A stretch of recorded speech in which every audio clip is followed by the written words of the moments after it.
Hello, leader. Today we're talking about those first 90 days of taking on new responsibilities. So whether you have a new person joining your team or you've promoted someone into a new role, those 90 days are both magical and critical. Welcome to the Stacking Your Team podcast. I'm your host, Shelley Warren. I've worked with so many business owners over the years, and they all have the same secret to spill when we first meet. They have team troubles. Yes, it's a secret they've been keeping for a long while because most of their peers and family don't believe them. You see, from the outside, everything looks fabulous. They've built a wonderful reputation, a strong following of delighted clients and customers. They've created a brand that resonates with people, and the proof is in their revenues. But the truth is, they're struggling to lead people, and they've pretty much been around the block and back with team turnover. They admit that they're proud of the small business they've built, and yet at the same time, they're so tired of trying to grow without an agile team who are happy to work alongside them. They know that they need a team, but not just any team. And just like you, they're ready to learn how to lead in such a way that fits their perspective as a woman who owns a business, runs a second shift on the home front, and wants to create a legacy for their family and community for years to come. So let's hold hands and jump in together with today's episode. Hello and welcome back to the podcast. Let's start our conversation today with two things for you. The first one, I've got some live events coming up, so be sure to learn about them by signing up for our weekly newsletter. Just click the link that's in the episode description. And by the way, those events are both in person and virtual. The second thing I have for you today, well, I'm sure you can guess what it is. Did you know that the team that got you here may not be the team that will get you there? Okay, let's talk about those first 90 days. Boy, oh boy, it's the time when a new hire can feel the heat of everyone watching them, waiting to see evidence that they really are the best person for the role. It's also the time when whomever made the hiring decision is watching and waiting to see evidence that they weren't duped and that they really can pick them. And if you've ever been promoted into a new role, you felt the pressure of putting your money where your mouth is and demonstrating that you've got what it takes to get results in that role. The first 90 days, it's a big deal. That time frame is used extensively around the globe as a critical marker. It's often used as the standard probation period for a lot of companies. But why 90 days? Why not 60 or 30?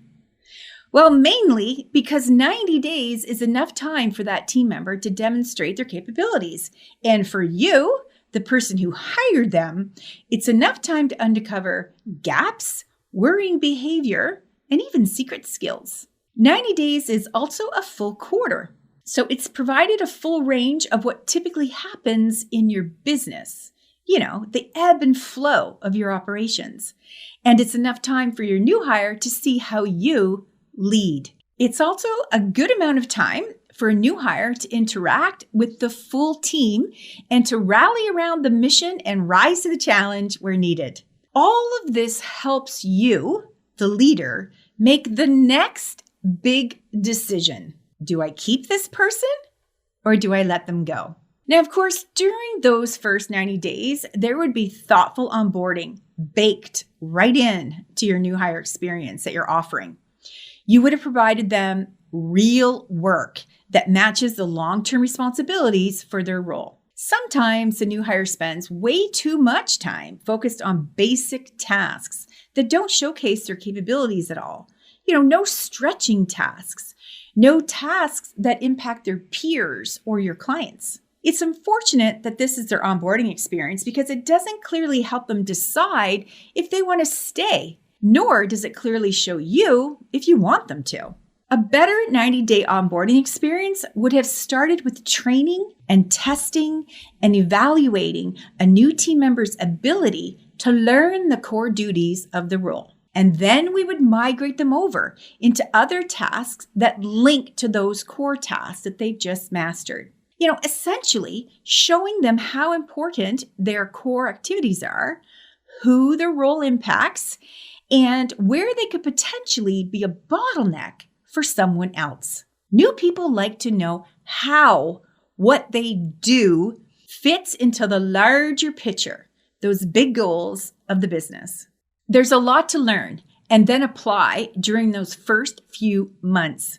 As the trainer or the leader, you're wanting to look for a few key factors that will prompt you to up-level their tasks, truly giving them an opportunity to shine. But first, you'll want to know, here we go, drum roll please, it's the biggest question ever. Here it is. Is the person that I met in the interview and described on the resume real? Honestly, that's it in a nutshell. We've all been caught off guard, suddenly realizing that the resume was embellished, the stories told were exaggerated, and the skill set isn't as glorious as they led us to believe. All the more reason why the first 90 days during your onboarding is so important. So here's a list of a few behaviors that you'll want to see and ask your trainers, ask your extended team members, and even ask your clients during those specific set points during their first 90 days. Here they are. Can they learn new skills and then apply them consistently? Can they listen to feedback and grow from it? Can they anticipate what comes next and then execute it? Can they remember why they're doing the task? Can they prioritize their work plan every day? Have you seen some signs where they've been able to be agile with the ever-changing needs of your business? And have you seen signs that they can be self-sufficient? They can compound their learning, taking one new thing and seeing how it helps them master the next new thing. You'll also want to be assured that they feel comfortable working with you. Is the trainer, the team, and clients treating them well? Does your new hire feel seen and heard?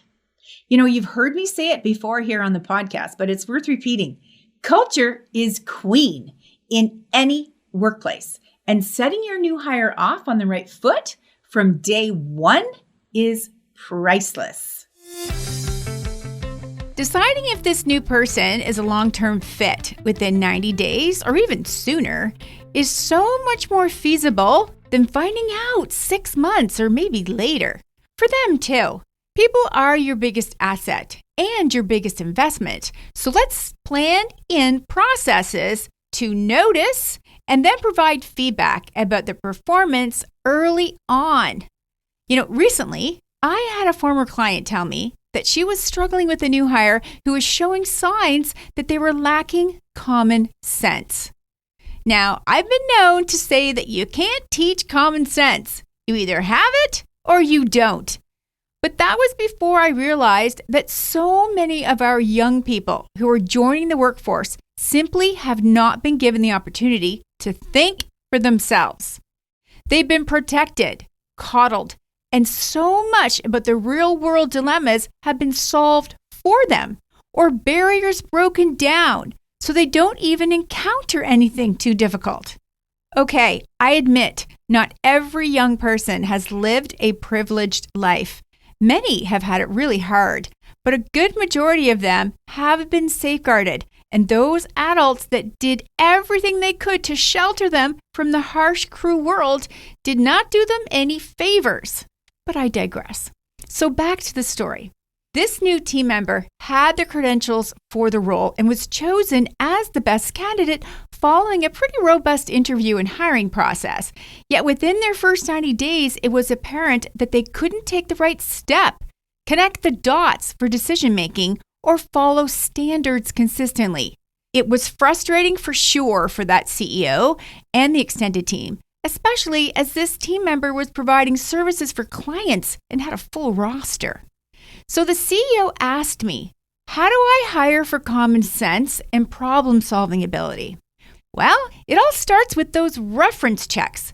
I'm shocked how many of you continue to skip this step when it could shed some bright light on a potential problem. By asking the former employer a few questions about their availability, their biggest impact that they had there, and whether they would even welcome them back, the answers to those questions can really cause the employer to open up and share even more insights. Having this practical and relevant information is priceless to have before you make your final decision and a job offer. Another point of concern the CEO told me about was that she finds it hard to end things when the new team member has clients that they're serving.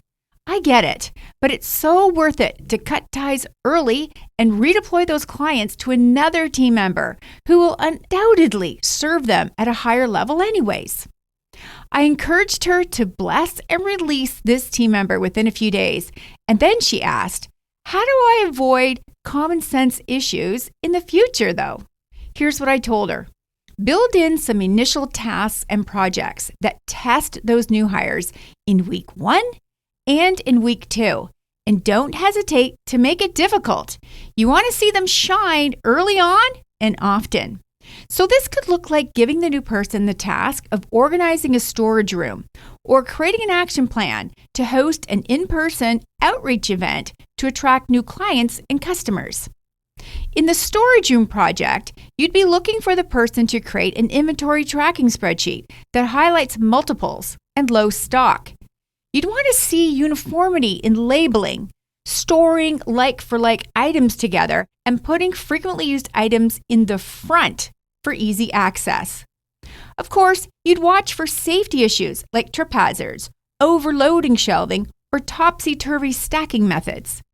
For the outreach event, you'd be looking for the person to question her teammates to see what's been done in the past, what worked, what didn't work. You'd also be looking for them to ask you or a leadership team member if there was a particular local partner, such as a physician, a school, maybe a law firm, or a vendor that you're wanting to build a deeper relationship with.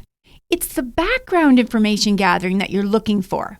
You're wanting them to not rinse and repeat an event, but rather take into consideration what worked well and then build on that.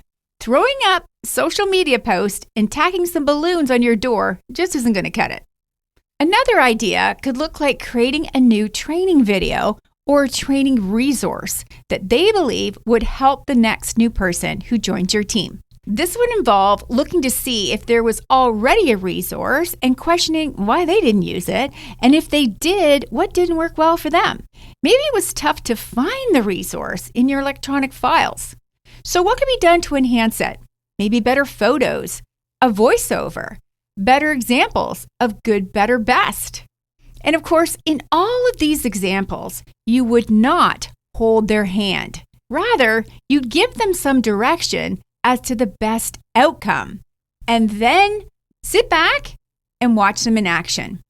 Your conversation could sound like this. That storage room is a nightmare. I'm afraid something's going to fall over, and I'm also worried that we're buying items that we actually have, but we just can't find them in there.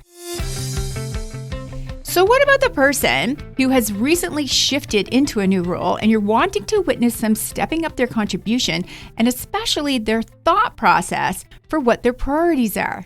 Oh my gosh, this is my jam. I love helping women who have taken on new responsibilities be more clear and confident about what's expected and what they can do to reinforce that they are the best person for this role. In our Team Leader program, it's designed to support your leaders. The people who take advantage of this clearly show up in their roles with a broader perspective and better people skills. The tools they can leverage greatly accelerate their success, and their leaders appreciate not having to create the trainings or tools because I'm doing that for them. Now, I'm currently working with a local leader who's been promoted into her first big leadership role. Each week, she visits me at my office and we whip out the whiteboard. I love this style of teaching. It's interactive and gets her thinking about the step changes she can take to double down on her influence and decision-making while still building deeper relationships with people at work. We're maximizing her first 90 days in the role, and it's wonderful that her leader spotted her potential and wants to support her in this way. Do you have a leader on your team that might benefit for some one-to-one time with me? Why not reach out to me at leader@stackingyourteam.com and tell me what would look like help to you. So what can you do to see your newly promoted team member demonstrate their common sense, ownership, and commitment to helping you build the business?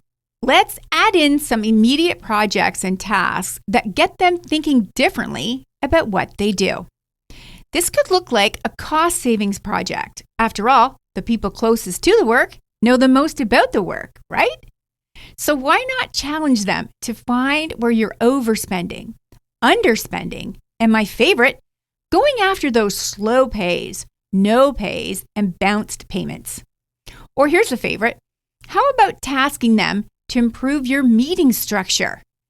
Maybe implement a 0 meeting day on a drumbeat, or improve your meetings' agendas even more to reduce the duration of your meetings. Or how about having them clean up and reinforce your Slack channel expectations? It could also look like having this person do some data mining to uncover discrepancies with client or team scheduling, maybe having a look at your email unsubscribes and why, lost orders or out of stock items that you've been waiting too long for and going after them. You might ask them to do a bit of data mining to uncover who your VIPs are in terms of lifetime value clients and customers. You know, those people who've been with you a long time, who bring friends, and who are first in line for the upsell opportunity. Why not have this leader truly understand who these people are and then design some strategies to double down on your appreciation for them? I've recently added a few free resources to the website, and one of them that is super popular and relevant to today's podcast is the Spot Your Leader assessment. This 10-minute or less assessment is designed for you to quickly notice if someone on your team is ready to take on new responsibilities, and it accompanies episode 276. While you're there grabbing that one, why not get the next level assessment? So this one I titled, Leverage Your Advanced Leaders. It's the same look, feel, and style, 10-minute or less assessment. And it was matched up to episode 277. I did those episodes back to back. Now, that episode and assessment is perfect for you to recognize if the person you just promoted into a role that requires more responsibility is meeting or exceeding your expectations. Both of these assessments are quick and easy to complete. When you use them as a self-assessment tool, they're even more effective as you'll compare your ratings with the rating that your team member gave themselves, and that always sparks a great conversation. So click the links in the episode description or head on over to the website and see what other resources we have available to you there too at stackingyourteam.com. So let's not waste time, energy, and money trying to keep someone who's not a long-term fit for a role, either a new hire or a newly promoted person. And you know, it's not so great for them either. So as we close out today's episode, here's your next best step to take action on what you just learned today. How about asking your admin person to whip up a Google form and send it to your most recent people who joined your team? On that form, ask 3 questions. Number 1, what helped you ramp up the most in your role when you first joined us? Number 2, early on, what caused you the most worry as you were learning your role? And number 3, what's the one thing we could do better at when welcoming a new person to our team? And you want to invite them to be candid. Your admin can then theme the responses and share a summary with you. You can also make the form anonymous. And before I let you go, one more reminder to get over and grab those free resources for you. You know, leadership can be exciting, challenging, and lonely at times. So don't go it alone. Let me help you create the team and the leadership structure that you've been craving. So until next time, remember, if you have a dream, you need a team. So let's get stacking yours today.